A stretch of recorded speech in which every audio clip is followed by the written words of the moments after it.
அன்புக்குரியவர்களே, இந்த உலகத்துல என்னமோ நிரந்தரமா இருக்கிற மாதிரி பெரிய வீடு கட்டுறோம், ஆட்டம் போடுறான், அழிச்சாட்டியம் பண்றான், என்ன விட்டு ஆள் இல்லைங்கிறான்.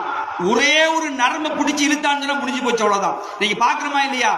நைட்டு சட்டையை ஹேங்கர்ல கொழுவிட்டு படுக்கிறோம், மறுநாள் காலையில் அந்த சட்டையை போடுவோமா இல்ல கஃபன் துணியை போடுமா நமக்கு தெரியாது, யாருக்கு தெரியாது. இதான் இந்த உலகத்துடைய வாழ்க்கை.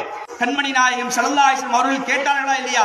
ரசூலுல்லா மூத்தாரத்துக்கு முன்னாடி பள்ளிவாசலுக்கு வந்தாங்க. வந்து ரசூலுல்லா கேட்டாங்க, மக்கள்கிட்ட கேட்டாங்க, மக்களே இப்ப நான் எதுக்கு தெரியுமா வந்திருக்கிறேன்?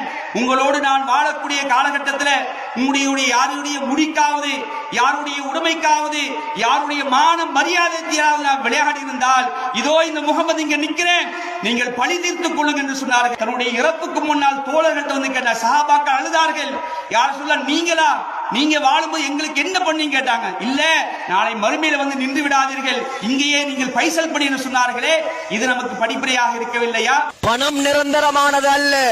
இன்றைக்கு உன்னிடத்தில் இருக்கும், நாளைக்கு இன்னொருவரிடத்தில் இருக்கும். அல்லாஹ் தந்த வசதியை கொண்டு ஏழை மக்களுக்கு உதவி செய்யுங்கள். அல்லாஹ் தந்த வசதியை கொண்டு அனர்த்தத்தால் பாதிக்கப்பட்ட அகதிகளுக்கு உதவி செய்யுங்கள். நாளைக்கு என்னுடைய நிலைமை என்னவென்று தெரியாது.